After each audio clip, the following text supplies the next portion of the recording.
of California, Davis. Now, the title of this talk is Sorting of Polar Filaments by Multiple Motor Action. Now, please. Thank you very much. It's a great pleasure to be here, and I'd like to start with.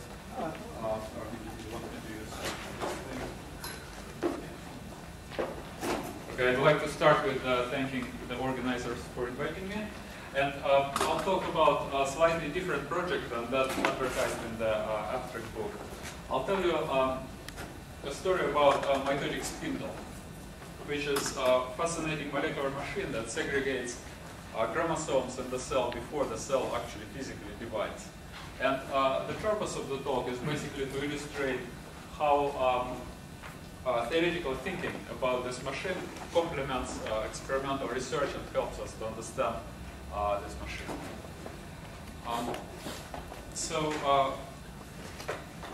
Here are the people who participated in this work. The main performer was my student Roy Wallman, who is shown here eating this cookie on which the spindle shape is actually painted. If you're interested in knowing more, I have much more information about some papers on my website. So before I get to the spindle, I want to introduce the main molecular player in the spindle, there are two types of players. One is microtubule, which is long linear polymer, very dynamic, and the dynamics of it I'll show at the next slide. Here I wanted to emphasize that this is sort of a hollow tube. And it has very different minus end and plus end. So structurally, it's a polar structure. I didn't show characteristic sizes here, but basically the radius is a few nanometers, and it grows to microns, sometimes to tens of microns. And the second type of player is the so-called molecular model. Those are very interesting molecules which are able to burn chemical energy in the cells and convert this chemical energy into mechanical movement and work. So there are, largely speaking, two big families of those motors. Some of the motors called dyneins, and they normally walk from plus end to minus end of the microtubule. And another big family is kinesins that walk from minus and plus end. Though there's one renegade kinesin motor which also works from plus to minus end. And so one of the principal purpose of those molecules in the cell is to transport cargo, which can be anything. It could be other proteins, it could be big complexes, could be vesicle, could be lipid vesicles, basically packed with stuff. Uninhibited, those motors just move at a certain rate, which is normally of the order of micron per second. However, if one tries to stop them, they resist and try to continue moving, so they can actually generate forces if encounter some obstacles. So here's one of the most ubiquitous examples of how the cell uses this microtubule motor system. For example, in nerve cells, microtubules is basically a railway between the cell body with nucleus and many organelles to the axon terminal, where a nerve impulse propagates from one axon to the next one. And on this railway, molecular motors, which are basically locomotives, trains, they transport cargo from the cell body to the axon terminal and transport detritus, garbage, basically like garbage trucks back into the cell body where it's recycled and so on. So this railway can be from 10 micron to actually up to tens of centimeters long. And they're very dynamic, unlike real railways. So basically the tracks constantly put down and dismantled and repaired and so on. So this slide shows you what is the most interesting example of the dynamics associated with microtubules. There's this process called dynamic instability, which is basically studied in the last 20 years. And what it basically is, minus ends of microtubules is kind of static. Nothing interesting happens there. But the plus end cycles through repeated periods of growth, then shrinking, and then growth again. So there are sort of 4 types of processes. There's assembly and growth of this linear polymer, then event called catastrophe, then rapid shrinking, then event called rescue, and growth again, and the time periods between catastrophe and rescue are random, so there's this chaotic oscillation in the microtubule length. I'm not going into molecular details of what's going on behind this growth, catastrophe, rescue, shrinking, and so on. But it is connected to the process of hydrolysis, which is coupled to conformations of the building blocks that make microtubule. So here are 2 interesting examples, again from the cell life, which show how this dynamic instability is used in cell life. One is, this is sort of schematic outline of a cell which crawls on surfaces. So this is its nucleus, and this is the so-called lamellipod. It's the leading edge, which is engine driving the cell forward. Now, what microtubules do, they tell the cell where to go. So this is the so-called microtubule aster. It is focused in the microtubule organizing center, or centrosome, which is very complex but very small organelle, and all minus ends of microtubules are gathered, focused, basically anchored in this centrosome. And the plus ends are spread on the cell periphery. And so microtubules shrink and grow all the time, basically trying to sense what's going on at the cell periphery. And if the centrosome is in front of the nucleus, that's basically where the cell is going to grow. Because this microtubules will organize other kind of cytoskeleton at the leading edge, making it move this way. However, I will talk not about this example, but about this one. Here, dividing cell is shown schematically, and you see that instead of 1 centrosome, it has 2. And so those 2 centrosomes organized 2 microtubule asters. And both asters are engaged in interactions which make this bipolar spindle. So this is mitotic spindle I want to tell you about. And in next slides, I'll show you the spindle in much greater detail. So in our lab, we do both experimental and theoretical research on Drosophila. No doubt all of you heard about this remarkable organism, which is the cornerstone of genetics and basically of biology in general.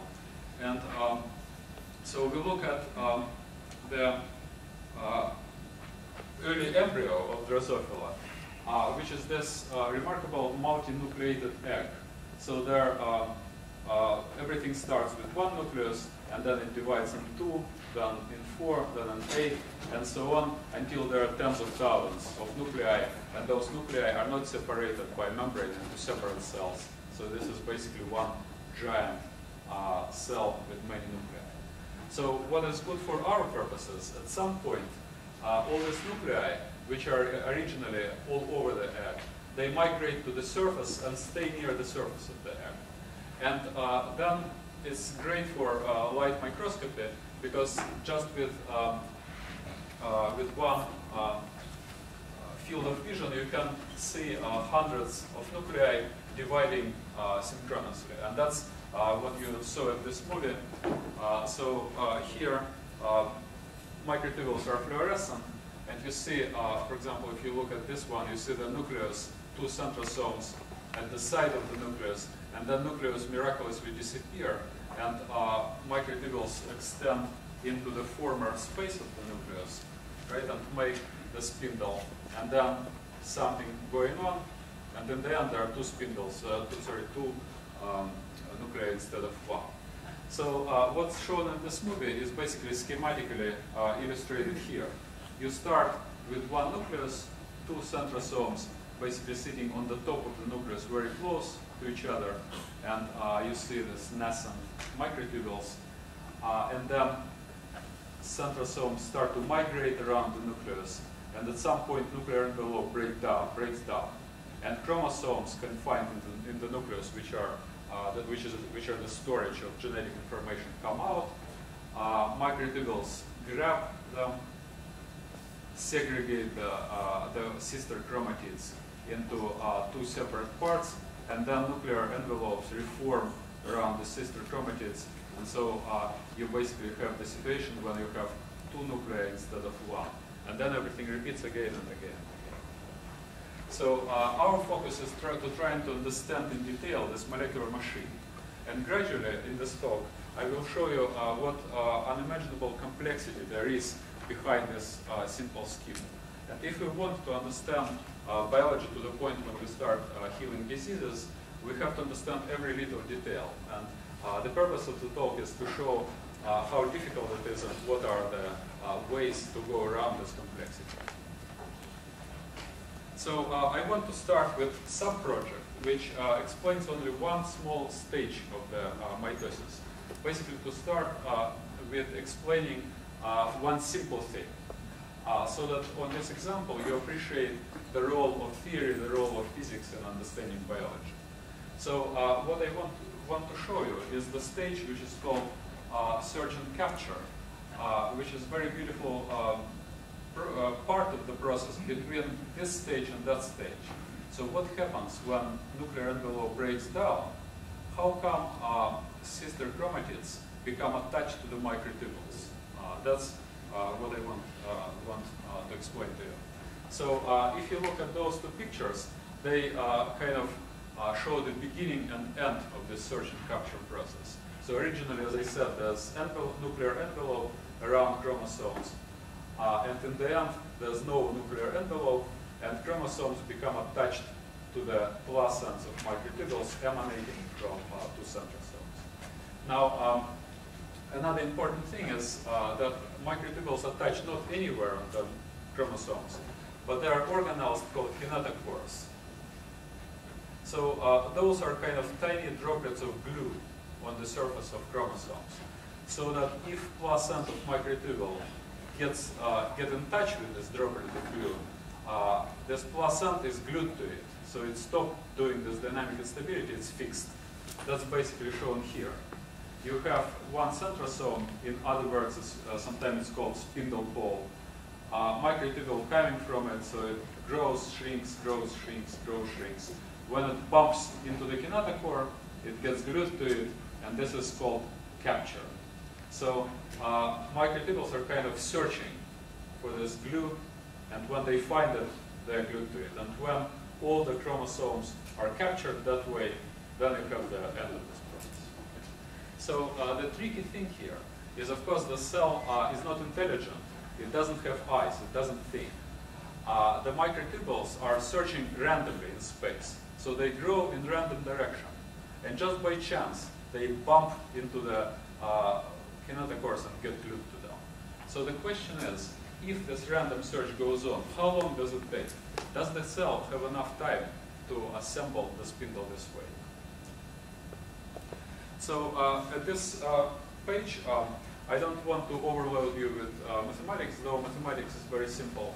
But I wanted to explain to you very simple reasoning, which was done by Foley and Leiber more than 10 years ago. And their corresponding paper, which was published in this year, made a huge impact on cell biology, because it was one of the first examples when physics was used very successfully to help to understand biology. So what they asked was the following. What are the principles of this random search that the cell has to follow to assemble spindle in the fastest possible way? How do you optimize the search? How do you make it fast? And the following is a very simple thing which you don't need mathematics to understand. So imagine that my ascent of microtubules is here. It's my my shoulder, and my fingers are the plus end of microtubule. And I'm searching for kinetochore, which is this lump. Right? So I don't know where the lump is. I don't look at it. I just extend plus end here, there, here, do it many times until just by chance I bump into the lump, and that's the end. Okay. So what should I do? First principle is I shouldn't have any rescues. What does it mean? If I grow microtubule this way, it catastrophes, starts shrinking, I shouldn't rescue it and continue growing. Because the thing is, the cell cannot turn microtubule like that. It can only grow it in one way. So it can start searching in different direction only if you have new microtubule. So you shrink it to 0 and then start searching in the next direction. So if you have rescues, right, and if you start searching in the wrong direction, and if you have rescues, you waste too much time just doing this in the wrong direction because the chromosome is here. So no rescues.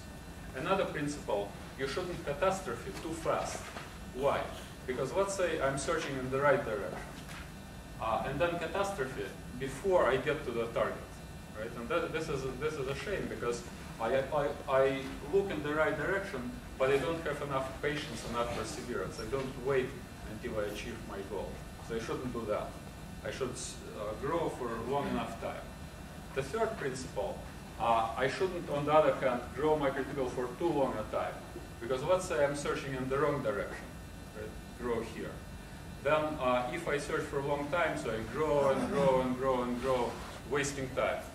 And I grow in the wrong direction. Okay. So 3 things. No rescues, don't search for too long time with one microtubule, and don't search for too short time. So then when you translate those principles into mathematical equations, it is relatively easy to find very intuitive answer. You should basically grow microtubule to the average distance, which is exactly the distance between the centrosome and the kinetochore. As simple as that, nothing else. So with all this calculation, there's this simple answer. And then if you substitute the numbers which you can measure in the cell, you find that the optimal time, that if you do it in the optimal way, then the cell will achieve its goal in about 10 minutes. And the experiments, remarkably, are saying that indeed cell need about 10 minutes to assemble the spindle. And that was the great success of this theory, and it helped cell biology a lot. So our work was the following. The problem with this simple calculation in 1994 was that it was an estimate of just the process of one microtubule searching for one chromosome. That's why mathematically it was so simple.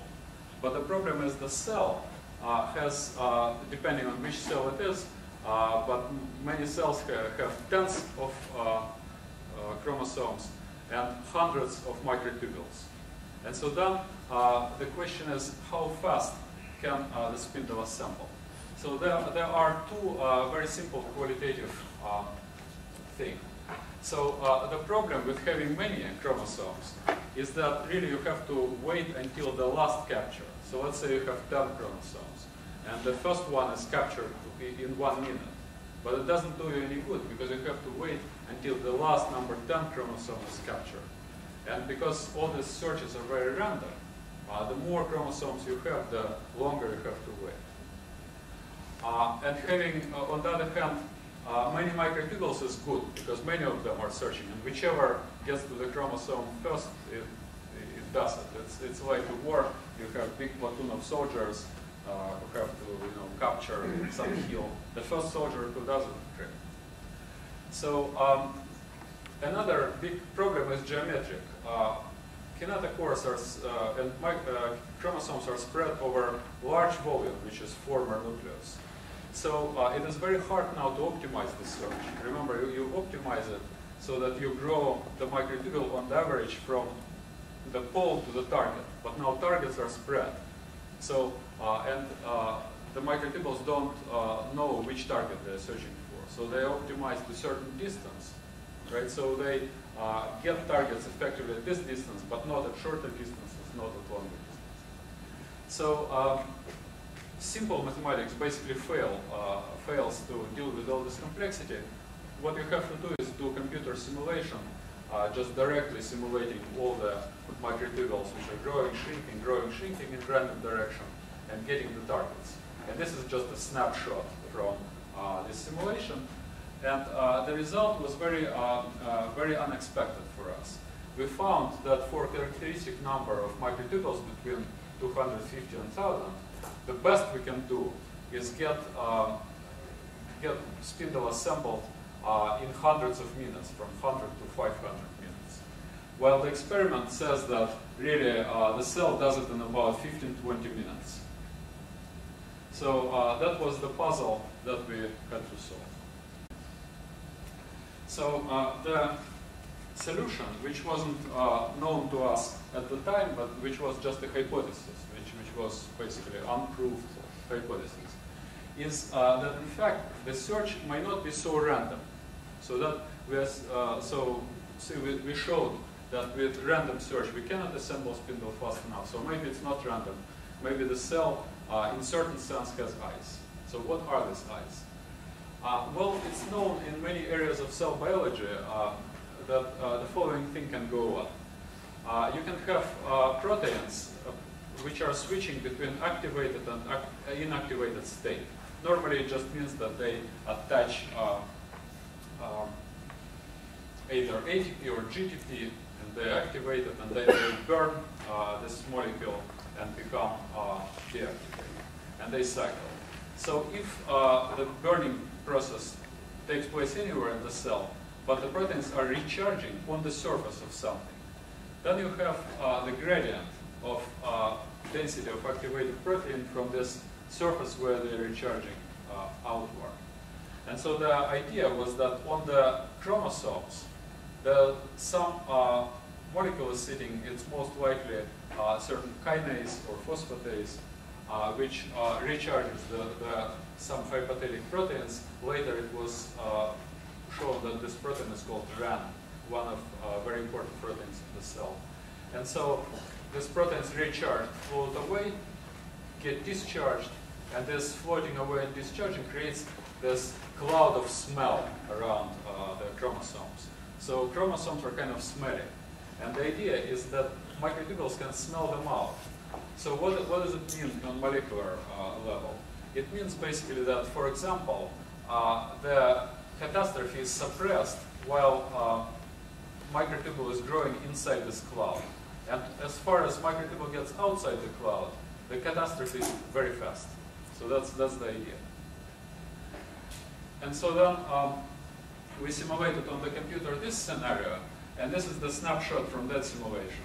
So say instead of completely random search when microtubules grow anywhere, in this scenario, microtubules only grow inside the former nuclear sphere. Inside the sphere, growth is also pretty random.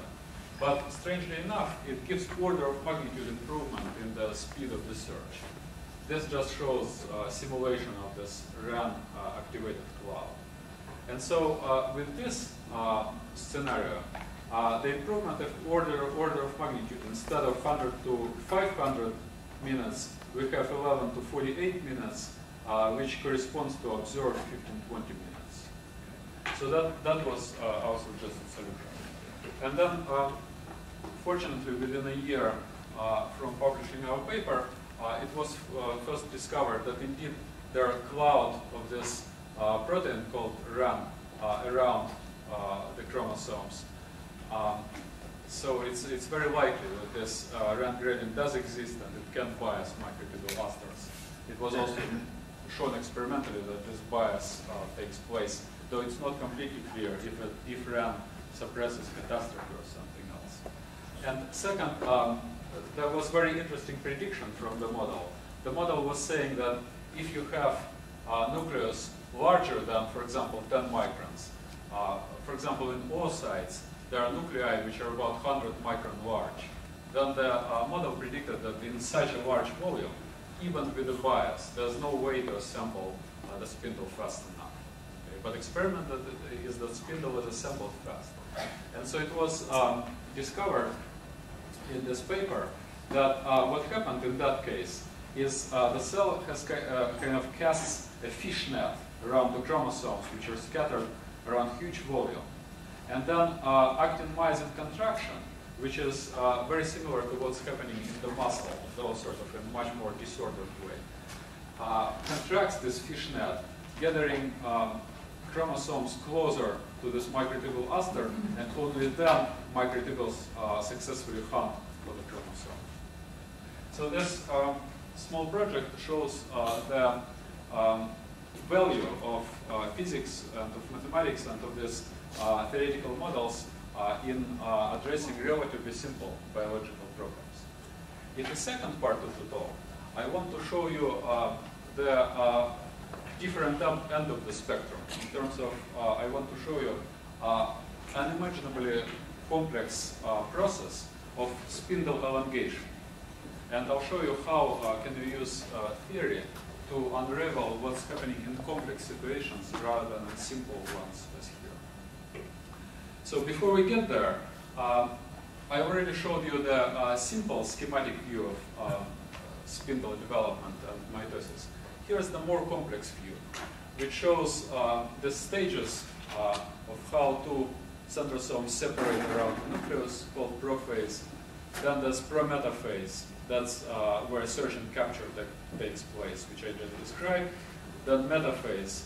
All the chromosomes align at the equator between two poles. So it's like a globe, you can imagine, of chromosomes or equator. And then anaphase, in which glue between sister chromatids disappears and chromosomes are pulled apart. This, by the way, was on YouTube about a year ago, the snapshots from a movie which students from University of California shot in the backyard in the swimming pool, which is of the shape of the dividing cell. Unfortunately, they did it late at night. They were drinking beer, and the photos are very dark. So if you can see anything on these snapshots, two people were performing, pretending that they are spindle poles, and 6 people in the middle pretending that they are kinetochores on the chromosomes. And they use this plastic, colorful sticks as microtubules. So they were waving the sticks around like microtubules. Then these people in the middle were capturing the sticks and then pulling themselves outward. So in the end, this pole pulled 3 sister chromatids one way, this one way, and then, of course, they couldn't actually physically divide this. So it is relatively easy to understand what's going on in some separate stages of the spindle development. For example, when 2 centrosomes separate around the nucleus, what does separate them? Well, those are the forces generated by molecular motors that I mentioned in the beginning of the talk. So such motors called dyneins, which I already mentioned, sitting on the surface of the cell. They're basically anchored at the rigid wall. And the motors are trying to move to minor sensitive microtubules, to the poles. But they cannot move because they are anchored to the rigid wall. So instead, they're actually pulling microtubule, reeling it into the wall, and together with the poles. So they are generating outward constant forces. However, there are microtubules which are overlapping between 2 poles. And between those microtubules are other motors which serve as brakes. And those motors are called NCD. And those are also trying to walk to minor sense of the microtubules, trying to pull the poles together. And it's the fight of these 2 forces, one outward and one inward, which create the balance of forces, and one can compute the corresponding rate of separation of the centrosomes and predict the arc distance between 2 separating centrosomes as a function of time. And then when the simple model predicts this distance, you could actually measure this distance using fluorescent proteins. And you see that there's excellent correspondence between the model and the prediction. But this can be done only in this simple stage. Here's the complexity which normally horrifies the people. So what is shown at this slide is the list of all motors which participate.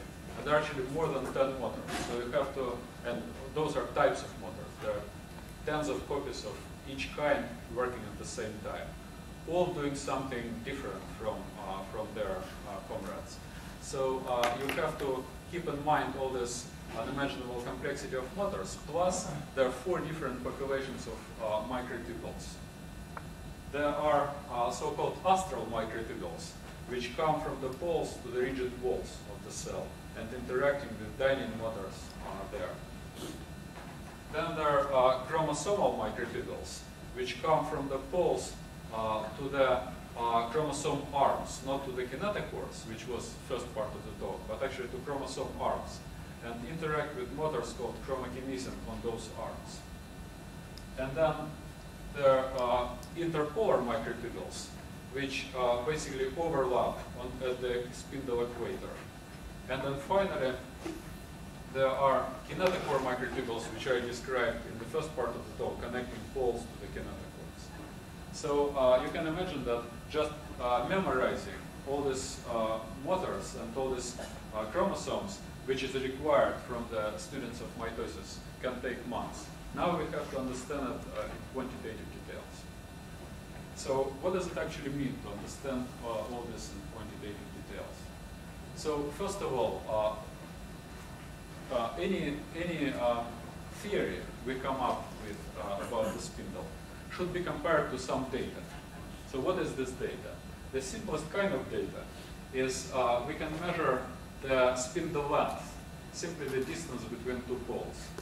And this is the characteristic way this distance grows.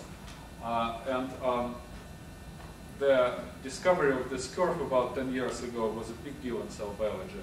So what happens, this distance stays constant for a while and then grows, and that happens in prometaphase. And then in metaphase, where the chromosomes aligned at the equator, again, the distance is more or less constant. And then there's this final stage of anaphase when the spindle grows again. So these intermittent periods of growth and stagnation are very important biologically, because, for example, in metaphase, why does distance not grow? Because there's lots of incorrect attachments of microtubules to chromosomes, which I didn't mention, which are cause of many types of cancer and death. And the cell pauses trying to repair all these incorrect attachments. So it is very important that the cell does this sequence properly, in proper time, with proper speed.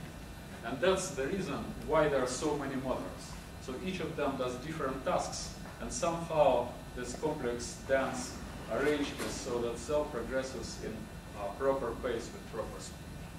And what we want to understand is what mechanistically is going on at all these stages. So, of course, just this one piece of data would not be enough. But fortunately, what you can do, you can inject many kinds of drugs into the cell or make mutant cells and see what is different in terms of spindle length in those mutant and perturbed cells. And over the last 6 years, the lab accumulated many such results. So this black curve is what's happening in normal wild-type cell. Then you can inhibit one of the motors, one of the kinesis, number 5. And then if that happens, the spindle just collapses. But there are some mild perturbations, which only makes the spindle grow in the wrong way, but it grows somehow. And then the cell actually survives, though with some severe diseased state. So we have all this quantitative data. The question now, what can we do with this data? How can we use it? So this is sort of the program from the general bird view, sort of. You have this mechanical spindle system, which I just described to you. What I didn't mention is there's its vast biochemical network that regulates this mechanical system. And what it actually does, this biochemical network is basically like a light switch. It switches motors on and off at proper time. The thing is that at the present, we can't even start thinking how this system works. Nobody knows. We know many reactions here, but we have no idea how the actual switch operates. So we are not going to even try to understand it. We just will say that switches that turn motors on and off do it at a certain time. We don't know which time and why. And then we know the phenotype. We know how the spindle grows in different scenarios.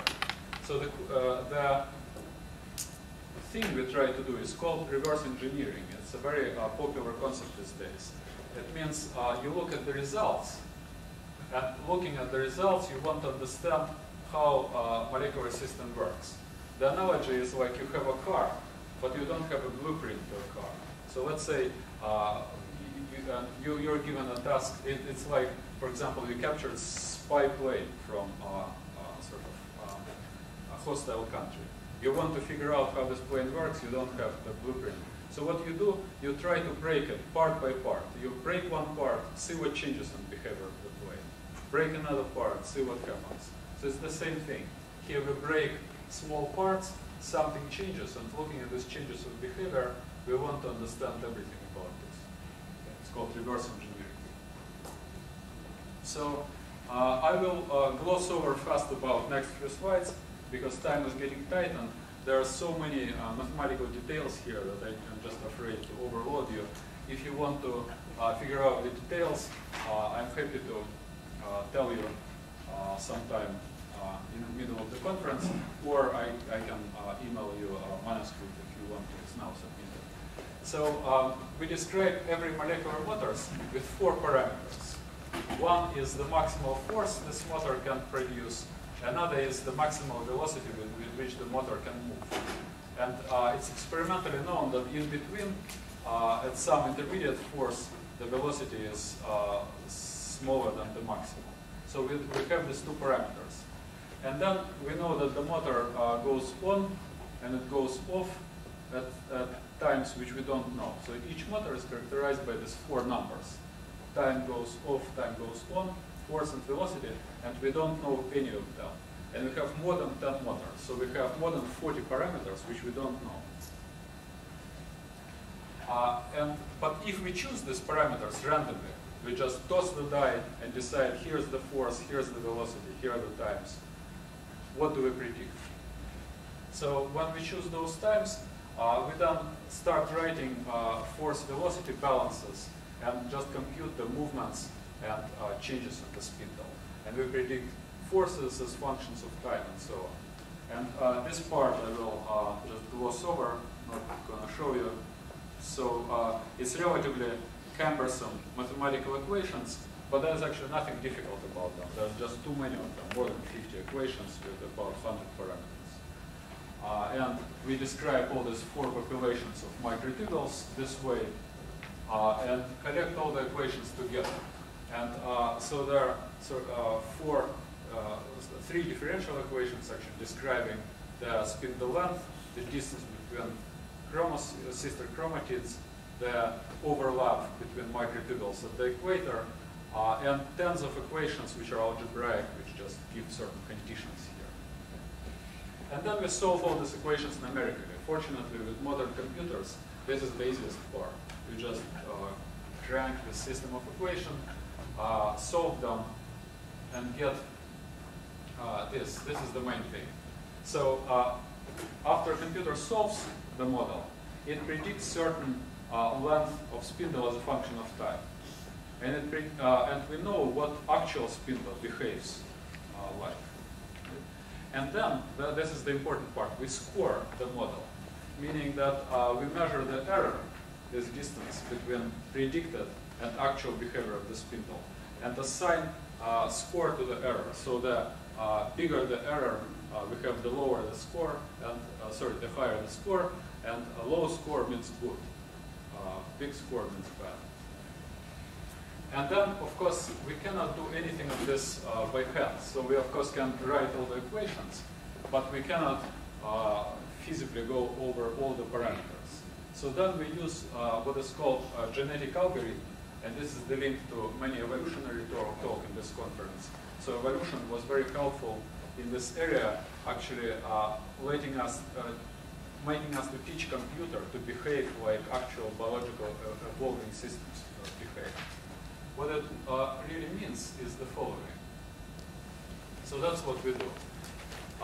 First, computer randomly assembles about 1 million models. Okay, so we have supercomputer, which takes about a week to go through to move us from the beginning to the end of this process. It took another 10 minutes, and then I'm done. So this 1 million models are simulated, and then we arrange the models in order of scores. So the low scores means good models, high scores mean bad models. Then we throw away 90% of bad models, leave only 10% best models. And then the models start to, so this is survival, right? We throw away bad models. And then the good models start to mate and mutate, meaning we make the computer to couple two models, and models exchange the parameters. And so it's like parents passing genes with certain randomness to their offspring. And then the models also mutate, so we shift parameters a little bit. And then there's all this mutation recombination of the models, and then we do it for 200 generations, so it's like a few centuries of evolution. And then we have great models which perfectly describe the spindle. Still there's some lingering problem. So there are some good models, and in fact the problem is that there are too many of them. In the end we had about 10,000 models which were terrific, which described everything we know about the spindle, the wild-type cells, the mutants, everything. However, of course, the trick is that many of those models are very similar to each other. So from biological point of view, they all are one model. And then it's very difficult computer program of clustering the models, showing which one models are the same, which ones are essentially different. And then after we do that, let me skip over this, we just found one group of the models which is surviving. So we actually do have the answer how the spindle works. And over the couple of minutes, I'll just show you how it works. Unfortunately, it's not a big lesson for you guys because you don't work on mitosis. But for people who work on mitosis, it's what you need. So the computer predicts that everything starts with tiny motors pulling the poles apart, like I explained in the middle of the talk.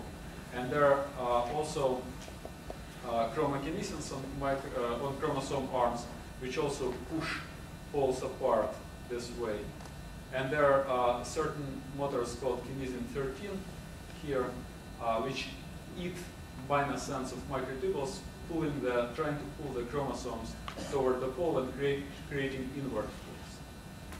Then that goes on for a while, and the spindle doesn't change its length in this stage because those outward forces are balanced by inward forces. But then the balance is tricked by another kind of motor called kinesin 5, which pushes apart the interpolar microtubules, adding outward force, which breaks the balance, making the spindle elongate. And I'm not going to explain the next stages because it just overloads your brains. It's just what the computer predicts. Which motors go off, you saw the dynein went off, which motors come on, and so each motor that goes on and off just shifts the balance and make the spindle elongate as observed. So let me skip over that. So besides the specific times on and off, this model made very important predictions. For example, it predicted all the forces and velocities, which we didn't know before. And after this work was done, we actually did experimental study where we measured forces and velocity of two motors. And the predictions are actually confirmed. The measurements confirm the model predictions. Let me skip over that. And so this is what I want to finish with. So I just wanted to recapitulate our general approach to molecular systems and actually cellular systems. here's how we see it. You start with biological problem. First, you need quantitative data, and this is how biology of the 21st century is different from biology of the 20th century. In previous century, biology was qualitative. You could describe everything with words. Now it's not enough. You need quantitative data. For example, you need length as a function of time, just one of examples. So you need some functions which are coming from the experiments, numbers and functions. Then you have to form a hypothesis how the system works and translate this hypothesis, mechanistic description. And also you need actually multiple hypotheses. You need many, in all possible descriptions you can come up with. You translate all of them in mathematical equations, you solve the equations, and then the usual outcomes, you have too many possible answers. So then you need to do computer tricks. You have to do stochastic optimization, clustering, unsupervised learning, basically to weed out all the bad solutions and to cluster the solutions into biological scenario. And then you have to think, what does it all mean in biological term, completing the circle. And this can be done for any kind of system. For example, instead of mitosis, you can think about cell migration, do the same. Start with the program, get some quantitative data, come with qualitative scenario, translate it into math, solve the equations, do computer tricks, go back to biology. And the big future challenge, which we have no idea yet how to attack, is, for example, add biochemical regulation to this mechanical model. And the problem is that, according to our estimates, even modern supercomputers are not enough to deal with that. So we estimated that few years of simulations of supercomputers, for which, of course, nobody has neither money nor patience, would be needed to sort out, to apply this paradigm to this problem. So this is sort of open program for now. And I wanted to end with the following. Just tell you about some very general thoughts about design of complex systems that come out of this thing. First, we understood that what the cell does is use the two principles which are called robustness and redundancy. So the spindle turned out to be very robust. This is experimental fact. You can hit it with many kinds of drugs, assault the cell with many mutations. It still goes through mitosis, worse and worse, but it still works, it still survives. Until, of course, you hit it with so many perturbations that then it just dies. One of the reasons for this robustness is redundancy. Because, as you saw, there's this overwhelming variety of motors. Why there are so many? We actually found a scenario for which just 3 motors can get the spindle from the beginning to the end. But then the spindle is not robust because you have just one mechanism. You injure this, kill this one mechanism, you kill the cell. Well, if you have 10 motors, they're of the order of 25 different mechanisms of elongating the spindle, and they are redundant. So you can injure one process after another, still spindle survives.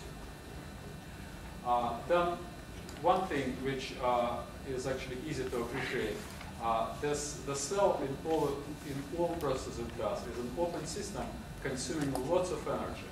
If you estimate how much energy a cell consumes to the spindle elongation, and then compute its effectiveness, how much of this energy is actually converted into force and movements, the stunning answer that the cell uses only 0.1% of energy well.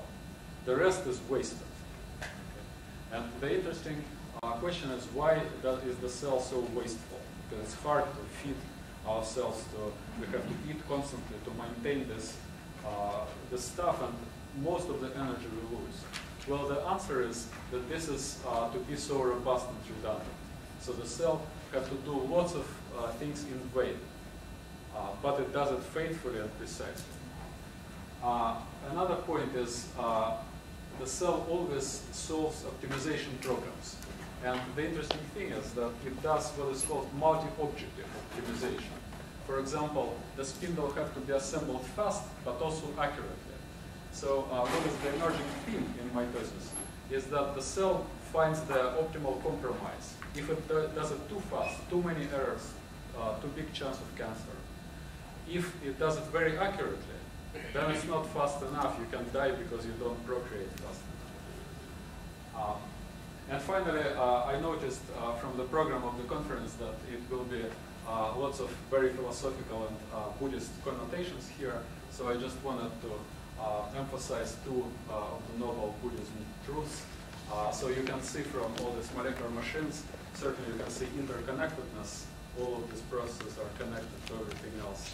And impermanence. So all of these machines are there, alive and functioning for a very short time after that they're gone, which is no tragedy because it's all part of the whole. And on this I wanted to end. I just wanted to comment that this is a fragment from Diego Rivera's mural. And Diego Rivera was actually obsessed with mitosis. It's one of the unknowns fact of his biography. So what you see here is the calloused hand of a big proletarian worker, and it keeps the crystal ball in which you have the cell undergoing mitosis and those clocks. So in my mind at least, the science of mitosis was always connected to art, which is one other interesting part of Buddhism. Thank you. Thank you very much for an interesting talk. Now, here. Sorito, University of California, Santa Cruz. I'm presenting here. I'm doing interdisciplinary philosophy. The question is from philosopher. We have very interdisciplinary symposium, conference here, and everyone has idea what is life. And this is my suggestion. If every participant in the end of his speech would say couple of words, just couple of sentences, what is life on his point of view? So this is my direct question, what is life on your point of view? Thank you. I'm in a very enviable position to just say I don't know. Because I'm handling molecular machines, which are, you saw how complex they are, but they are nothing compared to brain and human beings. So I pretty much have an idea what molecular machine is. And molecular machines are certainly alive. So my definition would be maybe, it's a very complex, heterogeneous, diverse, reproductive open system consuming lots of energy. But, this is, of course, it just scratches the surface of what is life. I don't know what life as a whole is. Sergey here, my colleague, spent a Fulbright year in my lab, and he has a poster I'll just call your attention to. And he, at least in the poster, says what life isn't, and tries to constrain what life is in that way. So I recommend dropping by Sergey's poster. Often enough, biologists go to ever simpler systems to try to understand the sorts of amazing complexity that we see in this eukaryotic cell, fairly advanced organism. Are there simpler versions of mitosis that we can learn something about the evolution toward this complexity that you have now put together? This is actually a terrific question. We studied Drosophila spindle, which is one of the complex ones, for the reason that genetics of Drosophila is studied to death. So there's a lot of experimental tools attacking it. There are simpler spindles. One favorite spindle is yeast spindle, which is order of magnitude simpler. And it's also vastly studied. However, there are even simpler systems. For example, what is very fashionable these days is the so-called reconstitution in vitro biology. So people actually break the cell into myriad little pieces, pick up just 3 out of 100 proteins, put them onto lipid vesicle, and resurrect the spindle and see how this resurrected spindle works. So this, I think, is probably the most promising way to get the spindle. And finally, it was this view for the last century that prokaryotes don't have proper mitotic spindles like I showed here for eukaryotic cells. Well, fascinatingly, in the last 10 years, some kind of primitive molecular motors and dynamic polymers were discovered in bacteria. And this is one of the hottest subfields in cell biology, so those also would be very good to understand. But it's, again, it's an excellent point. The point is to try to find the simplest possible system which gives you this thing. Okay. Yeah. I have a comment and a question. The comment is, I find it curious that you showed Darwin's picture in the cartoon at the end where you illustrated your schema. And you put the picture in the place where you had a genetic algorithm entering the scheme. Now, it seems to me that the essential feature of a genetic algorithm is to generate variation. And that, of course, was the one thing that Darwin did not know about in his theory of evolution. So that's just a comment. The question is the following. In your model, what guarantees that sister chromatids go to opposite poles? In other words, how do you get correct Mendelian segregation? That's also a good question. And I mean, we have the answer. The answer is that first, the kinetochores have to be captured properly, meaning one of the sister chromatids is captured from one pole, another from another pole. Another is self-assures that there are always outward forces trying to pull the chromatids apart. If you have these two things, then you're successful, because at some point the glue between sister chromatids dissolved and they're pulled apart to separate poles. Now, how the cell designed those 2 or 3 principles, it's a big question. We don't know. What this computational theory does, it gives us tens of scenarios how it can be done, and cell chooses one of them. And I think it just happened in the course of evolution. So the cell tries different things, and after trial and error, got the right one. Okay. Yeah. Have you come into contact with the possibility of the electromagnetic fields being involved in this very special system with these storms of things passing out and in? Did you ever see any comments on that? No, it's a very good question. We try to completely stay away from that part. And here's the reason. This always happening in cell cytoplasm, which is a very strong polyelectrolyte. And the problem is that there are neither experimental nor theoretical good understanding of what this complex polyelectrolytes of this sort, how they behave and what are the principles. It's clear from some indirect, there are some indirect experimental hints that electromagnetic part is very important here. All these motors, all these polymers are highly charged. There's lots of counter-ions flowing in the cytoplasm. But we are far, far from the stage where we can do anything about it. Too complex. I'm happy if you try. I'm Leif Solfer from Lund University in Sweden, I forgot to say. Thank you very much. Okay. Yeah. You can use my. Okay. Thank you. My name is Matsui, Kyoto University. I am an environmentalist. So that's the, I did not know about the very precise mechanism of spindle. But I now understand, which is very interesting, of course.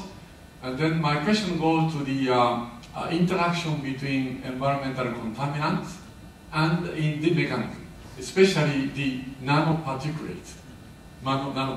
Because, just a moment, the nowadays nanotechnologies are really rapidly expanding and producing variety of the nanoparticulates, inorganic or organic. And because of the size of a nanoparticulate, the electrophysical